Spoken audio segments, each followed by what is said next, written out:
Prince Andrew, let's be very clear, is a guy who does a huge amount of unsung, unheralded work for this country, and people, they go on and on about air miles and so on.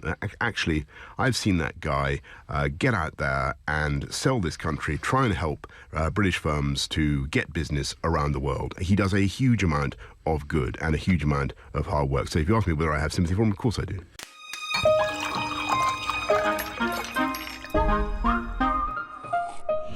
Everyone to the Sunday Roast, and welcome to a special guest who needs no introduction. Do you want to give an introduction, Max? You should give an introduction.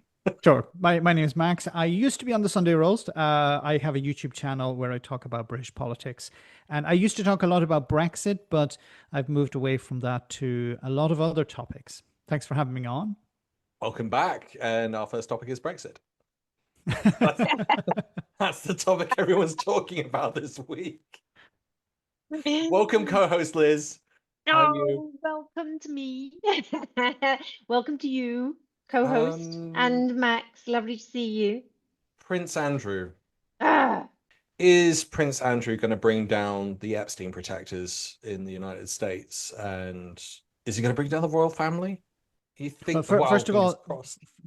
you should stop. Well, first of all, we can't call him Prince Andrew because he's no longer a prince. Remember, he got punished for that. I'm probably going to disagree with a lot of people who think that that this will bring down the royal family. I don't think it will. I think what the royal family did was create a firewall between themselves and Andrew by removing him, stripping him of his titles. So they turned him into a normal subject or citizen. So I think they've protected themselves, not completely, but they have put a bit of a firewall between themselves and him. So I think the royal family is in a pretty safe position. Now, some people may disagree with me on that, and that's welcome, of course. But I think the royal family will be able to weather this one, unless the king and queen are asked to give evidence either in the US or in a British court over this, because they, and I mentioned this in a video, just a plug there. But I mentioned this is that he, when he got Epstein into Buckingham Palace, surely other people knew about this. Surely the Queen knew about this. Surely the staff knew about this. And I don't think he was smuggled in, via some secret tunnel or something. He was brought in. They probably sent a car for him, or he. And I imagine he was, according to the email, he was brought to Buckingham Palace. So I imagine it wasn't his first time, because the email was quite bland in its invitation. So I would imagine that this was not the first time. So how many times has Epstein been there? How many people knew about it? What did they know about it? And what do they know about what went on there? So while Andrew has a lot of questions to answer, I think there are a lot of people in the royal family that need to maybe speak to the police. God, can you imagine the king being in front of police officers? I was thinking the king. I was thinking the king in the U.S. Congress. A congressional committee grilling Charles on what he knew. If you had to choose a picture, do you want the one of Andrew in handcuffs, or do you want his mugshot? You can only pick one. Which one would you pick? Handcuffs. You want the handcuffs, Liz? Don't want the little number with his face like all scrunched up like Trump's was. Yeah, I think it'd be pretty quite good to see him sat in there doing, looking through the little peeping hole in the cell and looking at him, and he's there sucking his thumb with his handcuffs on. In America, they have those orange jumpsuits. It should actually have them in the UK as well, just for the occasion. I'm sure that he's not being treated like that though somehow, and he's only been arrested, he hasn't been charged yet. And there's a lot of talk about, actually it's very hard to get a conviction for whatever it is, misconduct in public office, whatever you call it. But it's funny, isn't it? Because there's two things to that. Crusader Dick said there's nothing to investigate. What investigation is taking place into the allegations from Virginia Roberts concerning Prince Andrew? So, is she to be believed? So I'm not going to talk about individuals, but what I can say is that I think what you're referring to is associated with Jeffrey Epstein, who I will talk about since he is deceased. And the position there is that we have had more than one allegation that is connected with Mr. Epstein. And we have reviewed those, assessed those, and we have not opened an investigation. Why would that be? If there are reports of underage girls being trafficked to London for sex with the Duke of York, isn't that something the Met will want to look at? What we will look at is there evidence of a crime? This is what we have looked at. Is there evidence of a crime? Are we in the right jurisdiction? Is this the right jurisdiction for this to be dealt with? And is the person against whom the crime is alleged still alive? Those are the three things that we do look at and we have looked at in these cases. And we have concluded that there is no investigation for us to open, and we haven't. We have taken advice from the Crown Prosecution Service, and I am clear that that was, and it's been reviewed twice, the right decision. Well done her, you fucking... Oh, great mug. Good mug. That's a mug that you want. Got ginger tea in it. Not vodka. Yeah. Oh, someone is going to have to, when the mug shot comes out from Andrew, someone is going to have to put it on a mug. That's got to happen. Yeah, I mean, Crusader Dick was saying there's nothing to investigate, so she was completely wrong. And you might get people going, the Epstein emails, and just come out. But you're like, did she liaise with the FBI and ask? Like, they would have had that on file at the time this was all kicking off with Andrew in the first place. They'd already started to dig into Epstein and have records. So did she reach out to them? Did she reach out to the CIA? Probably not. I'm just asking questions. I just saw the whole Partygate thing, and everyone was outraged by it all. And then they just came out with the little parking ticket things, and that was it. I mean, there was lots of outrage, but nothing. He's not going to be sent down, is it? It's not going to happen. He'll probably, I don't know. I'm surprised he hasn't left the country, really. He's been offered shelter in Saudi Arabia, isn't he? I think it is Saudi Arabia. It's one of the Middle Eastern countries, and he's definitely been offered a palace, basically. I bet you wish he'd taken it now. I bet you he's fucking sweating now. Yeah, well. But he's not been charged for trafficking. He's not been charged for trafficking. No, he's been charged with issues regarding working with the government, I think. It should be, handing over official secrets is treason, isn't it? Yeah. Didn't they used to shoot people in the tower? They used to behead people for treason. Actually, you would be hung, drawn, and quartered during the 1700s. Tarred and feathered. You're both looking very excited at this prospect. Well, I mean, I don't know. I got a clip from, there's so much. Got Boris Johnson protecting him when this all kicked off. Prince Andrew, let's be very clear, is a guy who does a huge amount of unsung, unheralded work for this country, and people, they go on and on about air miles and so on.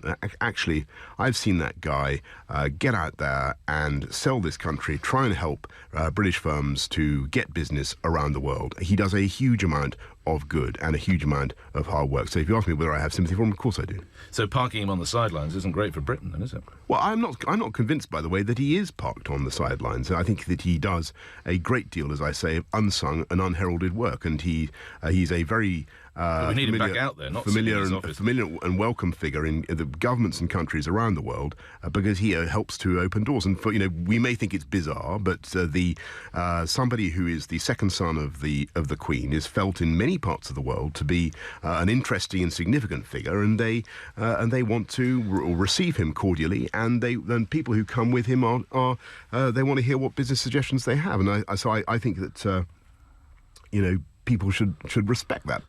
I remember a clip of Boris Johnson on LBC saying, "Oh, why are we doing all these historic investigations?"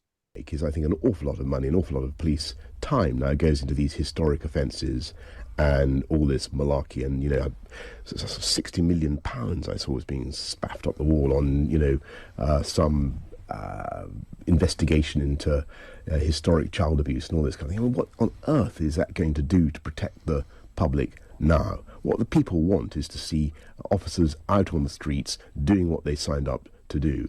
And you're going, well, that's why. That's why you're doing it. And that was in reference to Savile.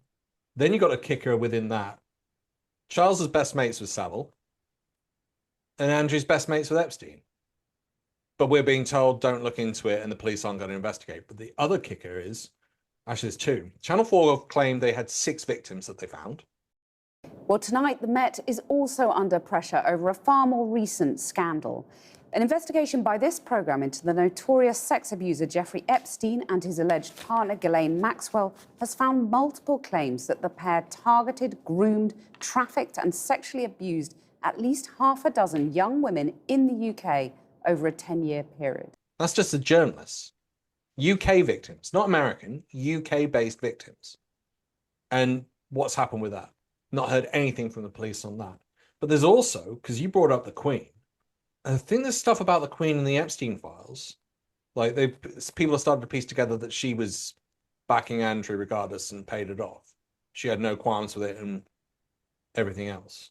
But do you remember Amy Robach got caught out, I think on CNN?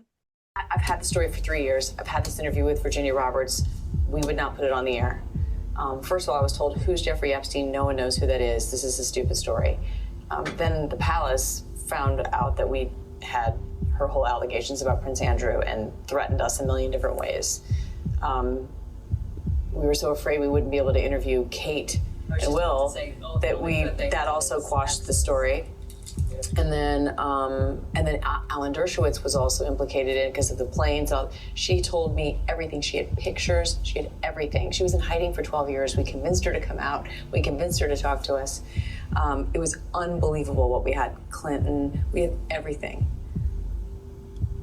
I tried for 3 years to get it on, to no avail, and now it's all coming out, and it's like these new revelations, and I freaking had all of it. I'm so pissed right now. Like, every day I get more and more pissed because I'm just like, oh my God, what we had was unreal. Other women backing it up. Hey, yep. She got secretly recorded. I think it was just the camera happened to be on. It wasn't like they were trying to catch her out, but it was just before she was going live. And she was saying, oh, the palace suppressed our story about Epstein and Andrew. So you're going, okay, we've got lots of evidence there when you start stitching it together. And it just seems that what the police need to do is investigate. And they have these things called investigators, detectives, that are meant to do that. I mean, Sherlock Holmes wasn't, oh, here's the murder weapon and here's the culprit. He had to go off and investigate to figure out who'd done the crime. But the crime had been committed. And it seems like we've got a massive issue here. And this is why I'm sort of thinking to both of you, are we heading towards a collapse of the monarchy? Because I think, Liz, you were saying no. Does that change your mind at all, that it would collapse as a result? I don't think the monarchy is at risk of collapsing quite yet, but we have seen some hostility towards Charles in recent events and William. And obviously, you know, that's probably going to build, isn't it? And so that, you know, if they're not able to do public events, that's going to make life difficult for them. I'm sure that they will try and put a firewall between them and Andrew, and there'll be some way of sort of going, we've done him for this. He's got to be seen to be punished more than just losing his little princey thing.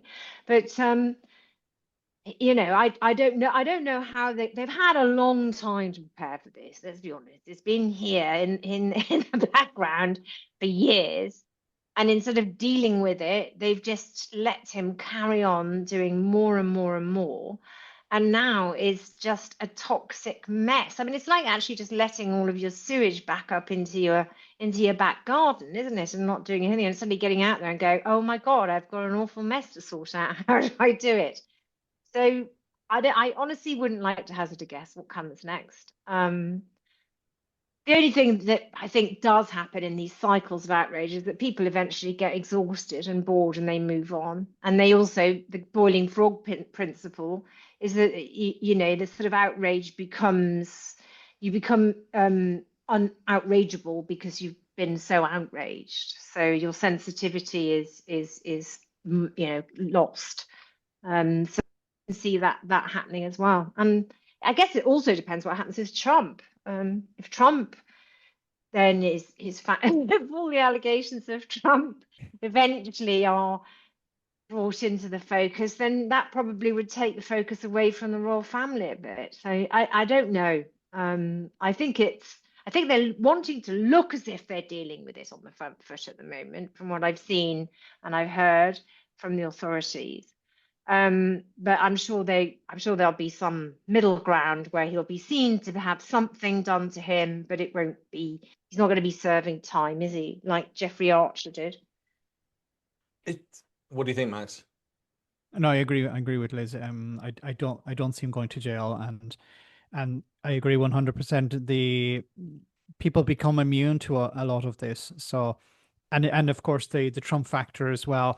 Although I think if Trump were to go down over this, I think it would create a lot of problems for the other people who are affected. So because if they could bring down, not they, as in the sense that the law could bring down the US president, then I think a lot of people who were on Epstein's island or who were associated with him would be more nervous, because they'd be like, oh crap, they can come after the US president and come after me as well. So I think a lot of people are just hoping it'll all blow over. And the royal family, I imagine their modus operandi when it comes to scandals like this is just to sit it out, keep your head down, and it eventually will go away, that the anger will dissipate. And because it has worked for them in the past. So they're hoping probably the same thing again. And on this occasion, I mentioned in a video, I said, like, you know, if Andrew had still been in the royal family, this would have been much more serious. But they have sort of said, hey, look. Don't you think they should consider doing some sort of blood transfusion to get rid of the blood links to him?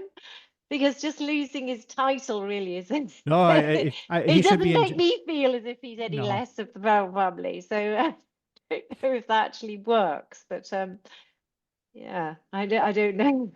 Have you seen? I think they're trying to suggest that he's a persona non grata to the royal family, but I imagine he still has his connections. I think I imagine, you know, he's nobody. Still got his brother on speed dial.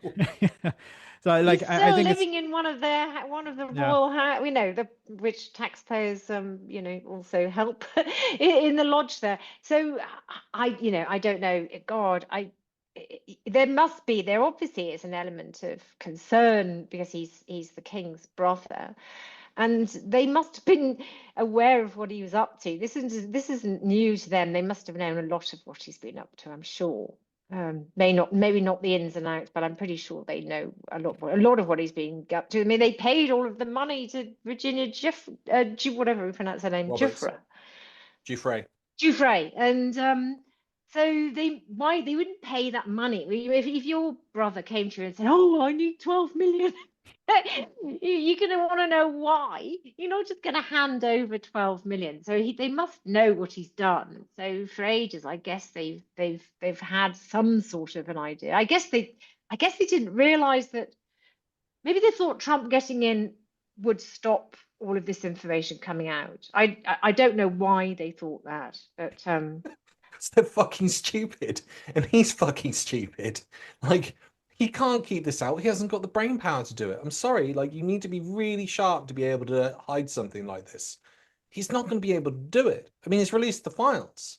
Like, Congress have pushed back on him. He's fucked. Like, and I think Channel 4 came out and said it's 3% that they've released. Yes. This is what we found for 3%. 3%. Because there's an email stating with the FBI that there's like 15 terabytes of info. My goodness. And they're saying, well, we've only had 300 gigabytes released. So where's the other terabytes? We haven't even had a terabyte released. We've had 300 gigabytes. That's 1,000. So a terabyte is 1,000 gigabytes. Like, what the heck was Epstein doing? Like, was he like half the planet must be in those files?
like every world leader, every politician, every celebrity must have been like, it's insane. You know, like we used to laugh at the people who were engaging in conspiracy theories, but a lot of these conspiracy theories have turned out to be correct. I know. That's the worst thing. You can't call out any conspiracy theory now. You actually can't.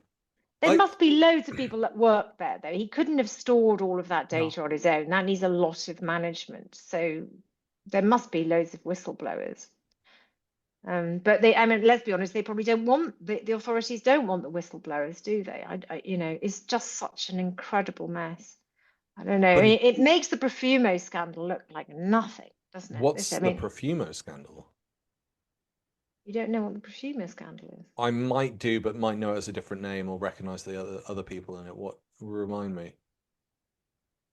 That was in the 1960s. Okay, that might be another reason why. Well, even I wasn't. I was born, but I wasn't. I was quite young. Wasn't it a government minister had an affair with a cool girl, yeah. And he had to resign, and it brought down the government. Yeah. But it's not like it's nothing. And we had Lord Lucan. We had Lord Lucan. And in fact, because he came and stayed in my town, where I grew up in South Wales. Apparently, yeah, he lived in a farmhouse. He was sheltered there, apparently. So, and he was never. I mean, maybe that's what happened. Maybe Andrew will just disappear and abscond like Lucan somewhere, go and live in the outback in Australia. Well, I mean, let's go over Epstein's death and all the weird shit that happened around it that seemed to be coincidental. The day he announced that it was announced that he had attempted suicide, the cameras shut down. Epstein could be with Lord Lucan in the outback in Australia. That's what it. And they're waiting for Andrew to join them. Imagine you're driving your car across the outback and you go, hey, there's a pub there. Let's go in there and have a drink. And you're like, hey, I recognize that guy behind the bar. This place looks quite new. Oh. It's 47 degrees here in Australia, and the guy behind the bar isn't sweating at all. It's mad, isn't it? It's absolutely mad. The day he said, it's claimed that he said that he was going to commit suicide. So it's sort of a bit weird because he also claimed that his cellmate was trying to kill him. The day that happened, the cameras go off.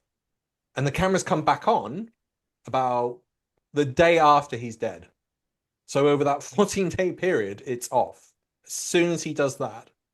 Then you've got, what is it? There's apparently leaked camera footage from Epstein's cell that's come out, but it's only like brief. Like a minute or two, apparently. So you're going, so the cameras were working and they were recording. It's just that we don't know where the rest of the footage is. And that's spellbinding. Like, how does that operate? I'm gonna throw you another one that is fucking mad.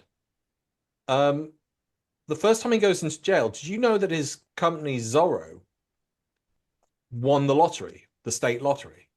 No. Did you know really? that? Yeah. I didn't know a company could win the lottery. The company bought the ticket, they win the lottery money. Apparently it's all, well, yeah, I think in the States they consider companies to be people. Like that's actually gone to the Supreme Court because that's how you get. But it's very strange a company would buy a lottery ticket and win on the day he goes into jail in Florida. And instead of taking, I think it was 80 million, instead of taking the full 80 million in installments, he takes 30 million, or his company does. How weird is that? Then you've got the Acosta deal, which is unheard of. You've got the Acosta claiming to Daily Beast that he works for the special services, but then he retracted it.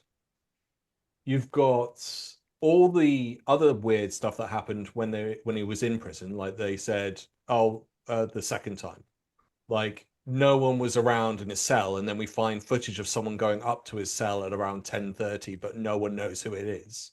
You got the guards changing all the files, so we can't trust anything they say. And then you've got the autopsy from his brother Mark Epstein, who is apparently a specialist in suicides, and saying it wasn't, it was a broken neck. Dr. Michael Baden is a forensic pathologist who was hired by Mark Epstein, Jeffrey Epstein's brother, to look into the death and to kind of investigate it for the family. He had an injection mark very clearly in his arm. We don't know what that's from. We don't know if that happened at the hospital or if it's something else. We just don't know because we've not been able to get the medical records from inside the MCC. Dr. Baden's key reasons for being suspicious about the death of Jeffrey Epstein is the broken hyoid bone. One of the pathologists we spoke to absolutely agreed with Dr. Baden and says, yes, that's very suspicious to have all three of those bones broken, the cartilage broken. Another pathologist we spoke to wasn't as convinced and said it doesn't necessarily indicate homicide. And you're just going, this is insane. Then you've got the guards and the interviews that they did and the work that they did, which was sloppy as anything. They moved stuff from the crime scene before taking photos. They didn't even do that. I don't think they even moved much stuff when Jack the Ripper killed his final victim. They knew not to move everything, and so they just took loads of photos of the room. So that's like being standard procedure all the way through. I'm not saying it like, oh, do you know that they did a fake run with the body as well when he left? This is in the Epstein file emails. So apparently the standard procedure is if there's loads of press and it's a celebrity that dies in prison, the standard procedure would be to say, we're taking him out of this door and you'll be able to take your photographs there.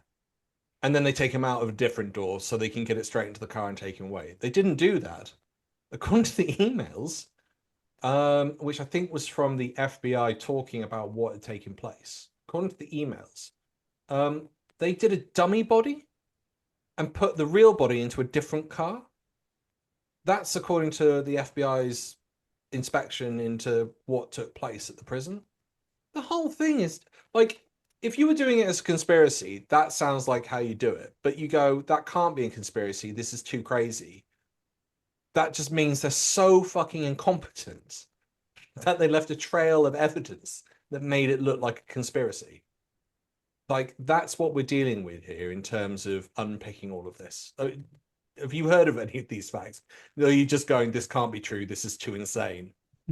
I'm off the idea that he was killed. Okay, he was murdered by somebody who wanted to take a chance. So, I think the whole thing was all of these photographs, videos, all of this evidence that he had. It was his insurance policy against being killed. So he says, if anything happens to me, all this stuff comes out. But somebody obviously decided, I'm going to take a chance.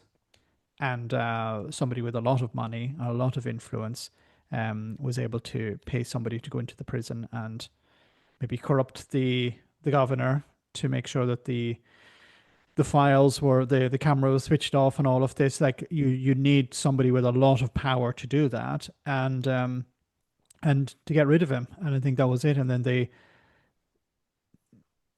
it's not that sloppy, like in the sense that it's not, it wasn't that badly done that you'd say, well, they were incompetent. I think they were quite competent.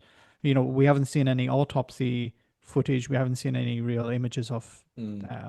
Like, we're in an age where everyone has a smartphone, and surely somebody would have snapped a few pictures of him in the mortuary, and put it on social media, or not on social media directly. There are pictures of him being taken out.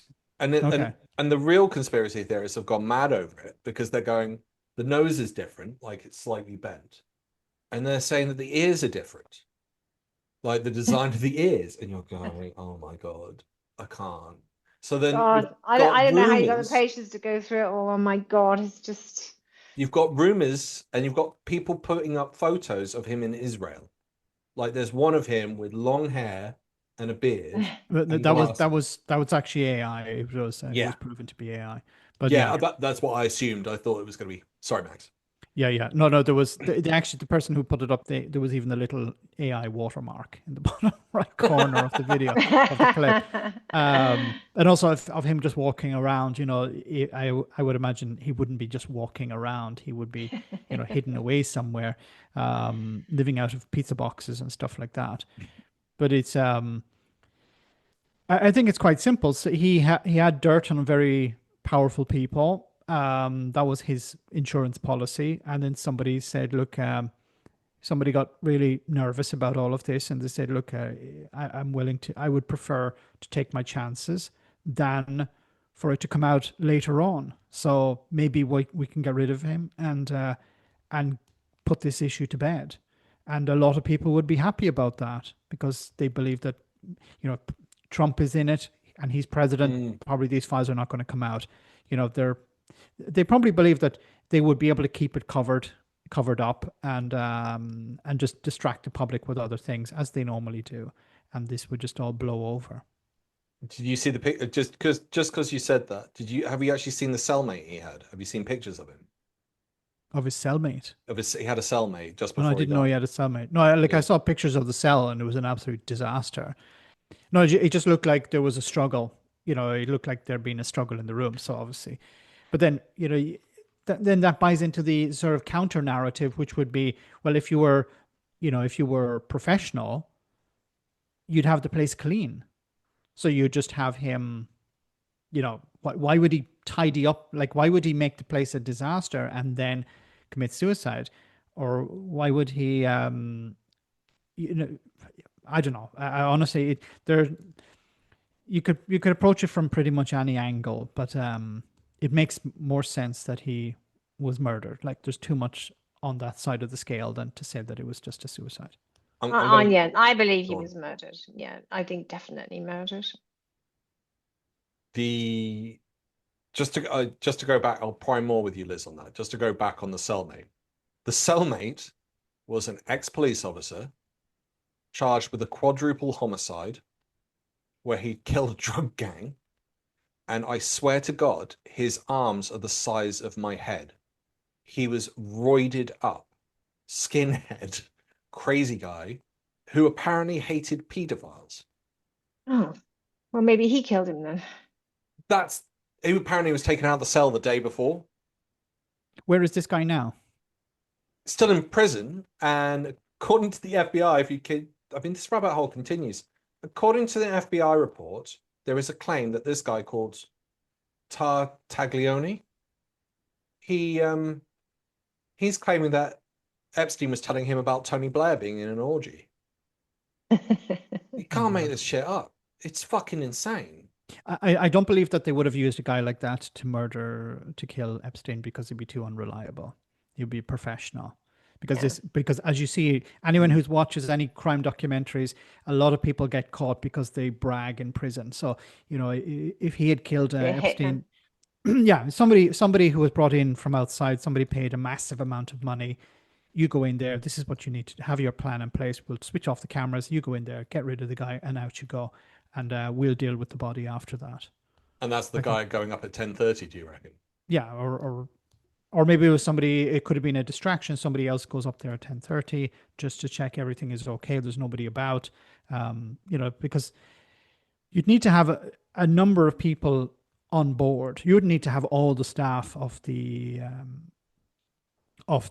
prison, but you'd need to have a certain number of people on board, probably the governor. So it'd be interesting to hear to investigate what the governor knew. And if the governor the day after had a massive, a new Ferrari or something like that, you would go, okay, there's something a bit dodgy about that.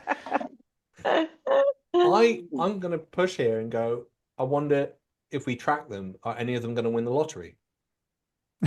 And you laugh, and I get why, because again, it sounds so crazy. But again, Epstein's company won it on the day he goes into prison and he gets 30 million. Are you aware of this guy I've mentioned a few times called Whitey Bulger? Have you heard of this? So Whitey Bulger was part of the Irish mafia in America, I think in Chicago, and he was an FBI informant, and he would get the FBI to off people, but he was also murdering loads of people because he was a gangster. So he'd murder some of the opposition, and then he shot the rest of the opposition to the FBI, and they allowed him to continue. I think he won. There's a claim he's definitely won. He won the lottery once, and he got 100,000 a year for 20 years. Yeah. There's a rumor that he won it twice, No, so they rigged the lottery somehow, basically. Well, each lottery is state run, and they've definitely been rigged before. I did a bit of research into that. The people that have put coding in who run the lottery, like directors, and they've been caught out and confessed that they rigged it. But I don't think there's any evidence to show in the states where Epstein won and Bolger won that anyone had rigged it. But you're going, that's really fucking weird that they both won the lottery. And they're like the because worst if you think, people. but also if you think about like people who normally play the lottery are generally poor people. Like rich people don't play the lottery. It's not something that they do. So it's another level of weirdness or dodginess that a guy who's obviously a multimillionaire, Epstein was not poor, he had huge amounts of wealth. Surely why would he be playing the lottery? Doesn't make any sense to me. You know, even if he could win $30 million, but like, I don't know, unless he had a gambling addiction or something like that. What happened to the money? Went to his company and then they paid it out in dividends, is my knowledge. I don't know. That's enough. I mean, even weirder, that wouldn't even cover his island and mansion and ranch expenses for a year. They've estimated it's the conservative number is 50 million a year. Do you want to go further down the rabbit hole with this? Would you like to know who owns Epstein's ranch in Mexico? Who owns it? A MAGA supporter. No. Yeah, and they're running for something in their state. It's not the governor, but they are It's running. not owned by Epstein. No, he sold it to this guy. But he's carried on living there. He's carried on apparently living there, and he's now running There's for. apparently dead bodies. They reckon they're looking to. Apparently there's evidence of dead bodies there. And they won't allow the police onto the property.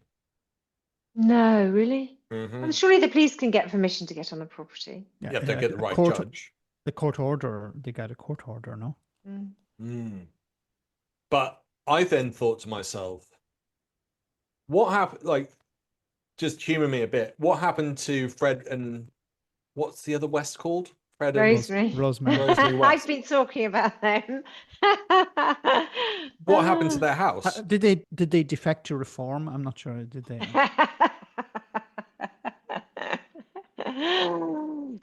I don't know. It's been demolished, their house. Yes, it's in Gloucester near me. Yeah. They demolished the house, and you'd agree that Epstein is as bad as them.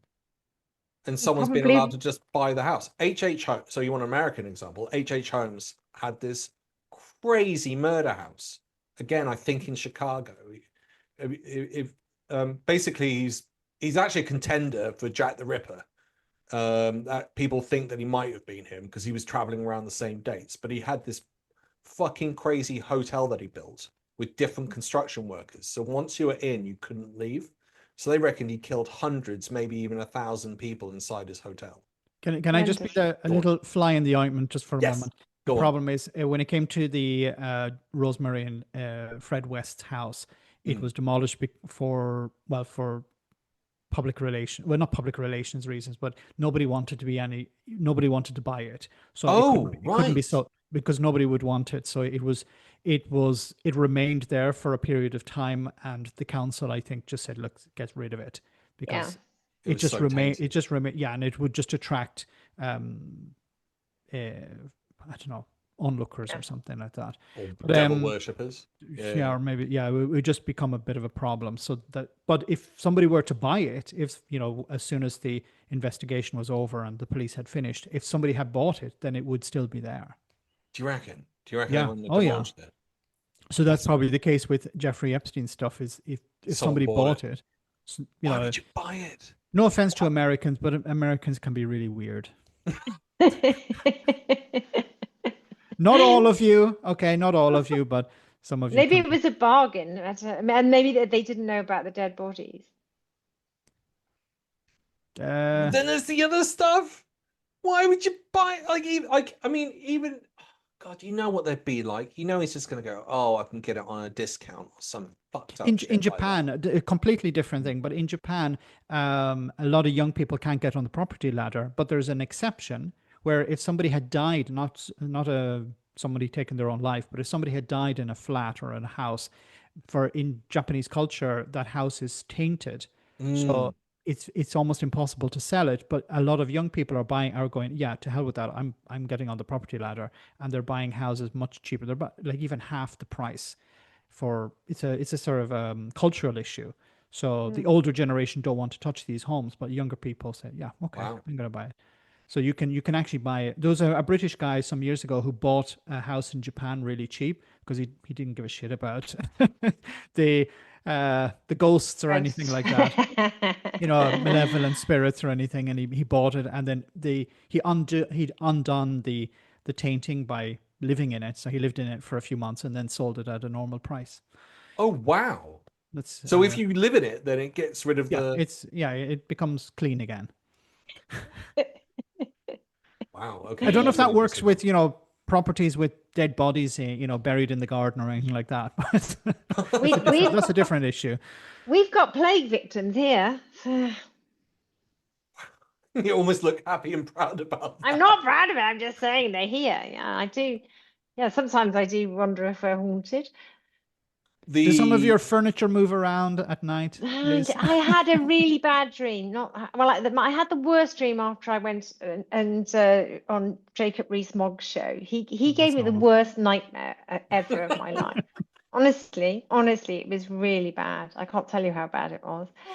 But I have had another one, where I felt someone was as I was asleep trying to put their hands around my throat. Yeah. Wow. But I have lots of nightmares. But you reckon that was a dream? You don't think that was? I don't know. It felt real when I woke up. Was it Jacob Rees-Mogg sneaking into your home? The Jacob Rees-Mogg one I can't talk about because it's too awful. So it was too awful. To the extent that I just when they've asked me back to go on, and I was like, I can't go on there again because I'm too scared of having another nightmare about Jacob Rees-Mogg. There is that picture of him in his office, and it looks like he's got death's cloak on. Oh, don't know. There's something there's something I can't quite put it into words, but yes, he left a very bad feeling in me. So I don't want to be around him again. There's not much. I mean, I would say for Nigel that he is convivial and chatty, and there isn't. Whilst I don't agree with his politics and the way that he does what he does, he doesn't. But Rees-Mogg is I just a feeling of malevolence, I would say. But isn't that slightly worse because you can sense the evil in Mogg and you can't sense the evil in Farage? I can sense the needing to keep on Nigel's good side. I come from a family of narcissists and had a really difficult uncle, so I'm used to sort of going, okay, just move around this, and so it depends what so I can recognize that. So you recognize that actually when somebody's like that, you're better off to butter them up, make them feel as if you're giving them, because if you ignored Nigel, he would probably be quite nasty. He is that sort of person that needs to feel that he's the center of the room. Whereas Rees-Mogg is different. He's quiet and he's malevolent and he's quite smoldery, I would say. I remember when you did some years ago, and you were on a panel with Nigel, and he was saying, yeah, actually, Liz, you're correct. You're right on what you were saying. I don't remember exactly what the topic was, but it was a bit surprising. So I was imagining in the green room before or after, he was probably quite nice to you. I was nice to him. Mm. So yes, I mean that's the best thing to do. Is how you disarm your enemy. Is that you are nice to them, butter them up, and then you slip them up on the show. And that's what I did. But I would not debate contentious issues with him. Like I wouldn't turn around and say I think you're racist, because that would just you'd end up you wouldn't get anywhere with that. Yeah. So you're better off to play him, because I've always had the view that I'm not talking to him, I'm talking to his audience. Yeah. Mm. And if I upset him, then they're not going to like me. They'll be defensive. So it is better if they sort of get the information, because I'm getting along with him. Well, you made a beautiful segue there. Because Farage called Rupert Lowe's Restore Party neo-Nazis. Did he do it, or his acolytes did? Oh, I'm gonna have to double check that. I'll double check that afterwards. But it definitely came out Reform, because Restore went absolutely ballistic and suggested that this is horrendous. And Rupert Lowe came out and was like, he showed a picture, I think, on his Twitter feed of someone having mocked up Charlie Kirk being killed, but they replaced Kirk's face with Rupert Lowe's. Ooh.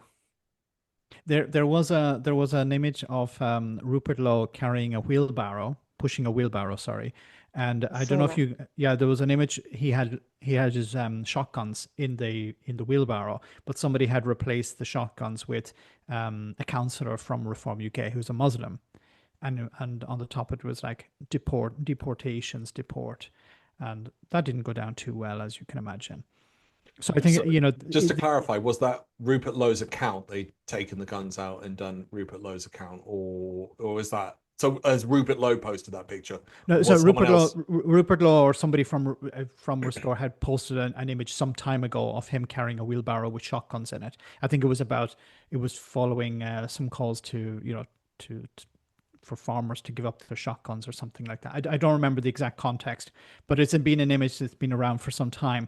But somebody had replaced the guns with a Muslim counselor. So that's a real picture. So he, in his wisdom, has decided to put guns in a wheelbarrow and wander them around a farm. Well, I'll make a bet on this. You please tell me the answer if you know it. Were those guns, when he was wheeling them around, pointed at him as he was wheeling them around? No. I thought he was going to do that. Like, who the fuck carries it around in a wheelbarrow? Like, that's a fucking moronic thing to do in the first place with a fucking gun. Like, you don't do that.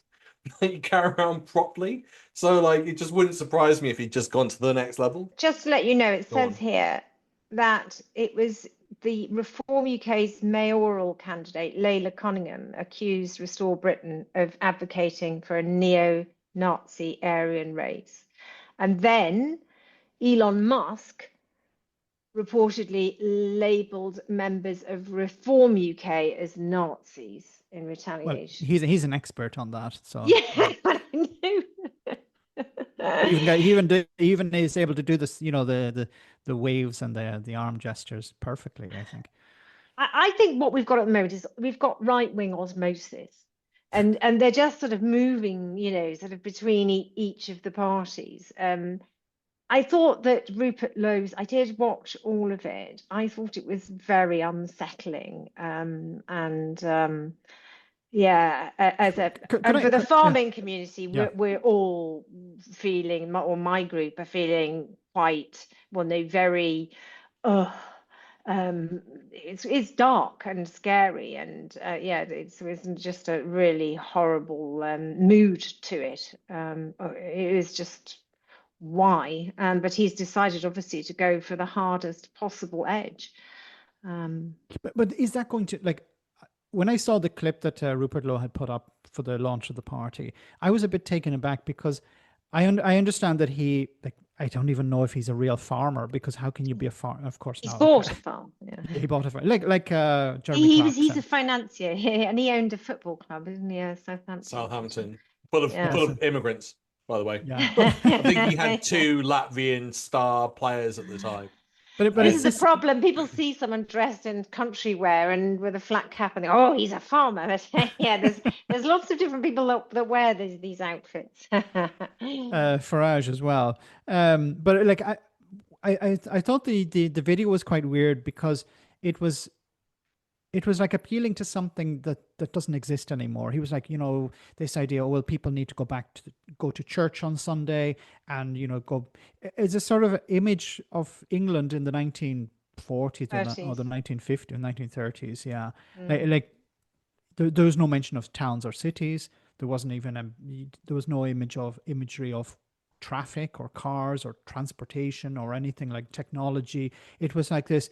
Yeah, we need to go back to our roots. And then I was just thinking, the percentage of people, and this is not to put down farmers, but the percentage of people who are employed in agriculture is very low. So it's not even representative of British society. Of, you know, who's he appealing to? He's appealing to a sort of nostalgia, I think, of the past. Yeah, I mean, look, for all the door knocking that I've done over the years, you would be surprised who votes for the right wing. It isn't necessarily people that live in big houses. It's people who live in social housing, and I mean, you know, so it resonates with some people. Some people like that idea of doffing their cap to the Lord, like Low is really projecting. I mean, it's very Mosleyish, isn't it? What he's doing. It is Mosley. It is the black shirts thing. So I think polling has always shown that there always is about 30% of I think there always has been of quite far right views, but it didn't really matter because there were only really two parties, and now we've got this multi-party system. In a voting system which is only for two parties, so it's now a lottery as to who's going to win, and that's what's so dangerous. But do you think he'll take votes away from Reform? I mean, you do. Yeah, so and the Conservatives, I think he will. Yeah, because I mean, I think I said it to Max off air like a few days ago, because you did a great video, Max, on that, disabling it, like his views. You were like, so we've got all these problems. We've got a problem with AI. We've got a problem with robotics. We've got a problem with climate change, desertification, which is causing food prices to go up. We've got issues with Brexit, with trade, housing, birth rate, and infrastructure. And none of them are talking about that. None of them are talking about those 9 problems. Like, none. And his solution to all those problems is to go to church. And Farage's solution to those problems is to go to the pub. And that's it. That's their fucking solutions. And you're just going, are you all fucking deranged? Well, no, it's because they're not. Look, they're not looking for solutions for everybody. They're only looking to win power for their own grift. And they don't want to pay tax, and they don't want a welfare state. And so they want to live in a Wild West sort of thing where they can, I mean, look at what has been going on with Epstein with the rule of law in place. Just imagine what would go on in, you know, if the rule of law erodes even more and they've got tight control of the masses. They want to be able to do what they want to do, and everybody else needs to be tightly controlled. So it's just like going fishing. It's bait. And so they know what the one thing that Nigel knows, he knows what people want to talk about and what motivates them to be angry. And most people vote against something rather than for it, particularly in the first past the post system. And so they're gaming the system, and they're just appealing to the lowest denominator, which is absolutely appalling. And thank goodness that we've got Zach Polanski really countering that, because he's the only one that's offering anything in the void, because the Lib Dems, Ed Davey, is absolutely invisible, really. Even when he does talk, nobody hears him. And there isn't anything else out there. Can I say I was surprised. Maybe I shouldn't have been surprised, or maybe I should have been surprised. But I was surprised by the amount of support you've given to Zach Polanski. I've seen on social media that you've been sharing a lot of his things, and I think that's really interesting, because you're from a farming background, and generally there's maybe I'm wrong, because I have family in farming, and they're not the hugest environmentalists, even though farmers should be. And you probably agree with me on that. But I think it's great that, you know, somebody from a farming background is very supportive of the Green Party. They're generally not, or maybe I'm wrong. Maybe it's something more common in Ireland. There's a antagonism between farmers and environmentalists more in other countries than in Britain. I have always been left of centre. I've always voted Labour until Brexit. I come from a family of Labour supporters. So my grandfather was a cook in the RAF in the war, and absolutely that is where my politics are grounded. I understand why we need a welfare state. And farming is at the centre of the welfare state. Yeah. It was the Labour government that actually brought in the Agriculture Act in 1947. And so all farmers should be behind that, because that invention is what has created the food system that we enjoy. Because before the war, we were eating really bad food. People were sick, so they were eating gruel. We were mostly having imported food. So I think the reason that it's the rural vote as opposed to but I think a lot of people are just confused and they vote on this sort of feeling of tribe rather than economics. I vote on economics and structure. So for me, a welfare state, even if I was a billionaire, I would still believe in a welfare state, because you have less crime if people are supported. You have a safer country. So what is the point of living in South Africa as a billionaire and then having to have guards and high walls? What sort of life is that? You'd much prefer to pay more tax, make sure that everyone has got a reasonable standard of living, and you've got a safe country. It's economics 101, simple. So I would normally say that the Greens float my boat. I mean, too much of that, and I've sat, because I've stood for Parliament, as you probably know, and I've had many debates with the Green candidates who I think have been very saying crazy things about the environment that make no sense. I mean, we work with the environment, so we understand it.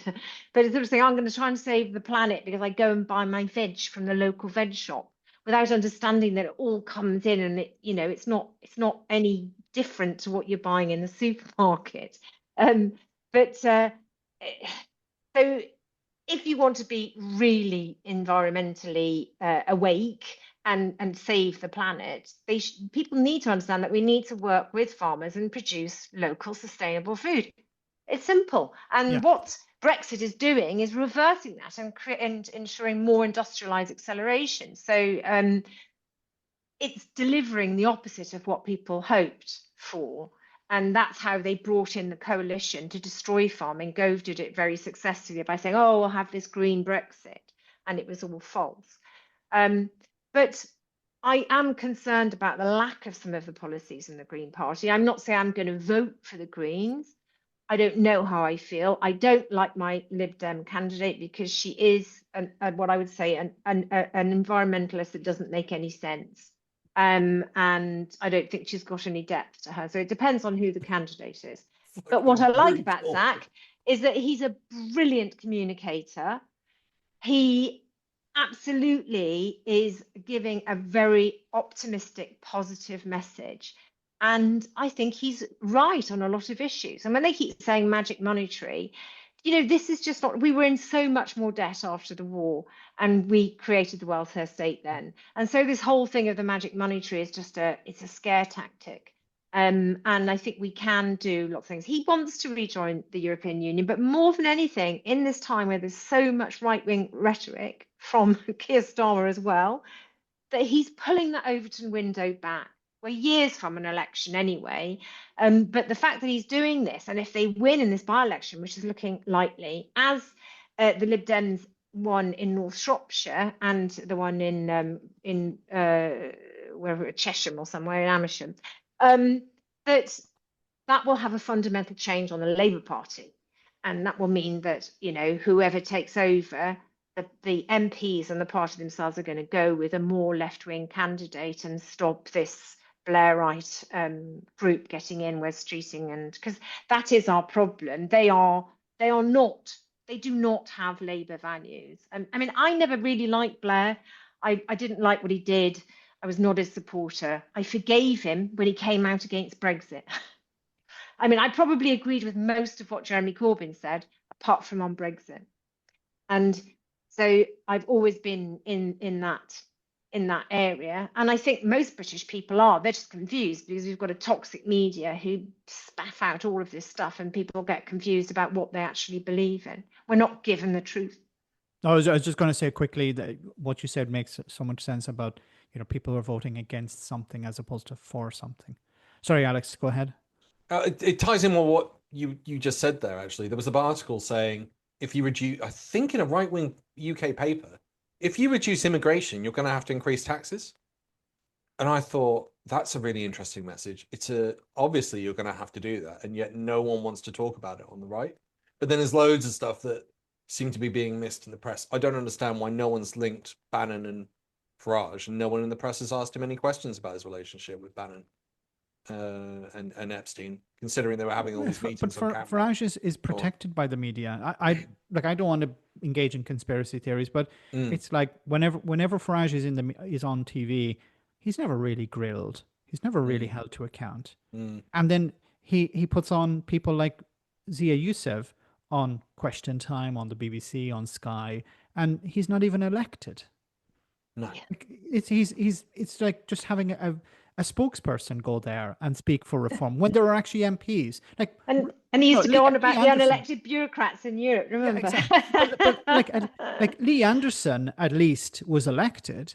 When was the last time you seen him interviewed on TV? Why is God, you haven't, have you? Zia Youssef doing interviews day in, day out, and Lee Anderson isn't? Why? Like, I understand. I know one of the reasons why, and it's nothing to do with elections. But but how is it possible? Can you imagine if it was somebody, the Lib Dems had put up somebody who wasn't even elected?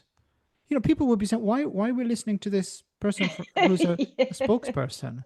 Or if Labour from maybe it's different with the government, but any other political party, like when Zach Polanski goes on. Zach Polanski is a councillor. Okay, he's not an MP, but at least he was elected to public office. And he said, look, I want to do a debate with Nigel Farage. And they said, no, we're going to send you Zia Youssef instead. But Zia Youssef isn't elected. Like, he's as much elected as I am. Because it's all a grift. I don't believe anything they say. I was really dumbfounded when I saw, oh God, I can't remember the guy's name. He was the Scottish leader for UKIP. He's been pulled up over some of the stuff he was saying, which sounded very similar to Nathan Gill's speeches about Russia and Ukraine. And, he got Brexit over the line. He's UKIP, and he's now living in fucking France. Oh, him, yes. I know, I remember him. What it's just all one big fucking grift. Like, the whole thing. It's a money train. You've got Nigel talking about it being a money train when he was an MEP. Look at all the money you can make. He says you shouldn't hire foreign workers, and then he gets his wife to fucking work as a secretary. At home. Says, yeah, at home, because he's gone out and said, don't work from fucking home. And that's David Coburn. Well, the irony is he's never in fucking Clacton. Like, he's a mirage. Farage the Mirage. That's apparently what they're calling him. The truth of the matter is that the way the people that are attracted to Farage the reason they think they like him, they think he's their mate. They don't want to be. They think that people like me who look at detail is boring and nerdy and liberal and all those sort of things. Whereas they think, and it's the same with Trump. Oh, he's going to look out for us. And they have this tribal feeling and racist feeling of othering, people that aren't in their clan. And so it is just a bully boy kind of thing that I remember in school, you always had the sort of tougher gang kind of thing. And it is that gang feeling. And that's what he attracts. And so he knows he can say absolute bullshit all of the time. It doesn't, because he knows that his fans like that all he's doing is harvesting their rage. And the more they feel rage, like Alf Garnett, the more happy they are. Nigel knows why I'm unhappy. Did you see Nick Fuentes? So if the viewers aren't aware of him, he's got like 1 million subscribers, and he's on various platforms. I think he's got 1 million on Twitter. He's on a few other platforms, and he's considered big. He's like one of the top podcasters, and he's an absolute nutbag. Like, he said, like, Hitler's cool, and he only last week was selling Epstein merch. There's a grift about him, 100%. No. Yeah. Like, he got the clothing and rebuilt it from photos, and then started selling it, and then claimed it was selling out. I have no idea if it's true or not. However, this week he went fucking ballistic because he was like, "Fuck Trump, fuck MAGA. You're not releasing the Epstein files. Why aren't you releasing the Epstein files? I'm not going to vote for you. In fact, I'm going to tell everyone, either don't vote or vote Democrat. Fuck the Republicans." and you're going, Jesus, he was like a massive MAGA supporter at one stage. Can I just? Yes. Sorry, go on. Yeah, no, let you go finish because there is another point. No. The problem is these people have no values. So when Trump was on the ascendance, they were right behind him. What's his name? Joe Rogan is another one. You know, Trump is amazing. Trump, because they were able to benefit from his rise. And then as soon as they had done, you know, they got what they wanted out of him, and then he was no longer used to them, then they turn on him. So it's not cliffs, you think? Yeah, it's like now it's I'm against Trump, and now I'm popular because I'm against Trump. I'm for Trump, and then I'm against Trump. I swear to God, if I turned my channel into a pro-Brexit, Farage, Tommy James Robinson, James Melville. I would make lots of money. Bill Goodwin, Matt Goodwin. So edit this out if I ever do this. So edit this bit out. but no, honestly, you'll get sued. Okay. Sorry, I will go on to that next bit. As of this week, he's now insulting his supporters and saying they're fucking stupid. And part of it came from the Super Bowl Bad Bunny thing, where people were writing into him and people in his clique or circle were saying to him, oh, wasn't it so bad? It was all in Spanish. Oh, blah, blah, blah. And he basically stuck a middle finger at them twice, 2 separate days. He's basically said, you're fucking stupid. You're just a bunch of sheep. Perhaps he's got PMT. Sorry? Perhaps he's got PMT. He's just having a bad couple of days. I don't think maybe there's possible. I mean, it used to happen to me. That I never made any sense when I had PMT. It would just be anyone would say, what?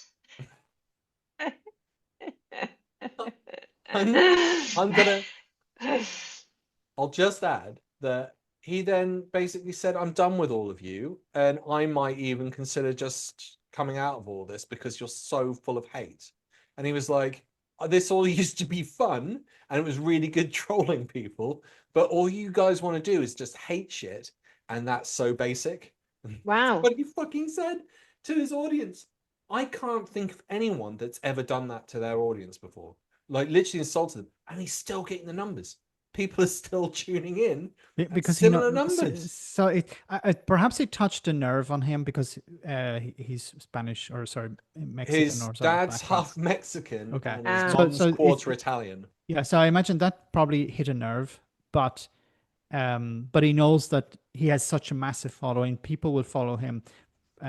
People will be able to put aside that criticism of him and continue to watch. There are people I disagree with.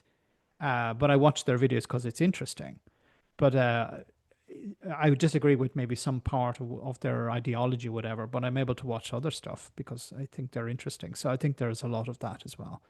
So he knows that he can insult a significant number of people, but get away with it. It's really good to watch stuff and read stuff that you don't agree with. I do. Otherwise, you become this cognitive bias. You keep reading stuff, confirmation bias. You don't test yourself. So, yeah. Agreed. I think you also start to learn that a lot of them are just full of shit. Like I found one, I'm not going to name, who I was looking at his stuff. I think, what the fuck did he claim? He claimed. There were 2 claims. He claimed that you'd be able to figure out who was on the island through Pokemon Go because you have to put up a user tag so he can figure out who's been on there collecting like little Pokemon.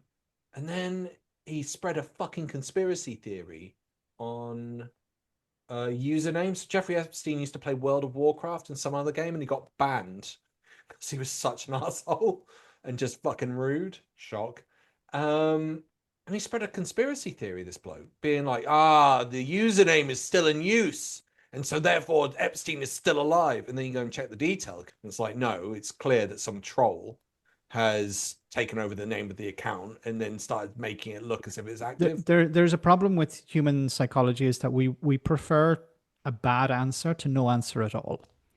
So this is why so many people will buy into conspiracy. We don't know what happened. So people are not comfortable with that. So they would, like, we can guess, but most people want to have an answer. So they'll grab onto anything at all. And that's a big problem, because then it waters down what's actually true. And then when we actually find out sometimes the truth, it's quite boring. And people are like, no, I don't accept that because it's too bland. It has to be something more complicated. It's like they're manufacturing fear, right, Max? Exactly. But it's true. Like, you know, we gravitate, like the stats show that we gravitate towards fear on social media. Like you get a 40% surge if you talk on a fearful topic. I mean, no doubt why, you know, like I think we're all aware, like serial killer documentaries are pretty big on YouTube. You can see the numbers. You know, you were talking about ghosts earlier. That means that people latch onto that because it's fearful and it's not boring, and it's, you know, what's happening. I find often giving a either reflective or an optimistic message actually works. You know, I don't think it is. I think a sort of outrageous, sort of wow, kind of look at this, or, you know, if you sensationalize it, then people perhaps you grab their attention. But equally, I think I think sadness, you know, especially around Brexit, if you say, you know, if some of my best tweets have been when I've been in this depression, you know, I feel absolutely devastated about Brexit, and people share in that emotion. I suppose it is emotions, isn't it? I'm going to make you laugh now, but I'm just looking at Twitter. Breaking: Trump humiliates himself, falling fully asleep during world leader speeches at his own War and Peace meeting. It's absolutely brilliant. Wait till you see it. Please tell me he snores. It's not the first time. He really is gone. He's like this. No, there was another one where there was a video of him in the White House, and there was a little girl who was like looking like all the adults were around him, and Trump was obviously asleep, but they were all acting like, yeah, let's maintain the mirage, not the trick or whatever. Yeah. And there was a little girl who was like looking at Trump, and then she was looking at her parents and looking at Trump and looking at the parents, going like, hey, the guy's asleep. She didn't say anything, but you could see it in her eyes, and the parents were like, yes, everything's fine here. It's terrible. I mean, he is really old as well, you know, and he's not he eats really bad food. He's really overweight. I don't know how he's managed to survive this long. I actually tried to spread a conspiracy theory that he had actually died many years ago, and they had just put in a sort of body double, like. I'm so sorry, I didn't hear anything of that. You just admitted that you tried to spread a conspiracy theory. No, you're so blatant. What was? Sorry, that was so funny. What was the conspiracy theory? So I wanted to spread a conspiracy theory that Trump had died many years ago, and they had used a body double since then, because that would have really pissed off the MAGA people and be like, it's not really him. Did what happened? I don't know why it didn't get any traction. Maybe because it wasn't exciting enough. Maybe I should have included aliens or the FBI or Epstein. Maybe I should have included Epstein in it as well. Well, I'll finish off on this. Did you see that Obama said aliens exist? Yes. Did you clock that? Did he? Yes. Yeah. Are aliens real? They're real, but I haven't seen them, and they're not being kept in what is it? Area 51. Area 51. There's no underground facility, unless there's this enormous conspiracy, and they hid it from the President of the United States. What was the first question you wanted answered when you became president? Where are the aliens? Where are the aliens? When? Recently? He was about a week ago. Interviewed. Sorry, Max. No, it was about a week ago. I think he was asked, and do the aliens exist? And he said, yeah, but they're not at Area 51. There's nothing there. I've sent people. Clinton claims that he sent people as well in an interview to Area 51. There was nothing there. I don't think there's anything there, because if there was something there, Trump would have been there getting a selfie with the aliens. So, and that didn't happen. So there's obviously nothing there. No, I'm serious. If there had been something, if there was something there, Trump would have been there, getting a picture there, because that's it. It's all about him. So he would have been, I'm the first president to hug an alien. But then there is Elon Musk. He's probably an alien, really, isn't he?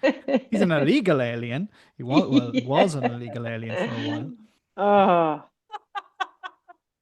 Yeah, twat was, wasn't he? On that note, thank you so much. That has been wonderful as usual to both of you. That was a great chat.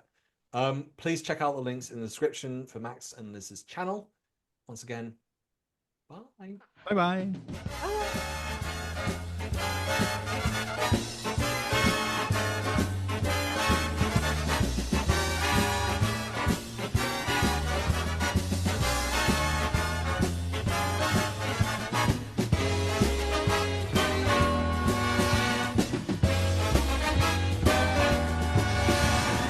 Tune in next week for another exciting story from the files of Police Squad.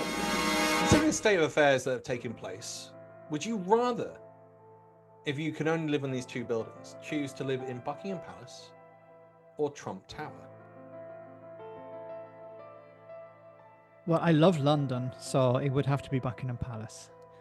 But and we have to live with the people there. Yeah, it would still. I think it'd still be better than Trump Tower.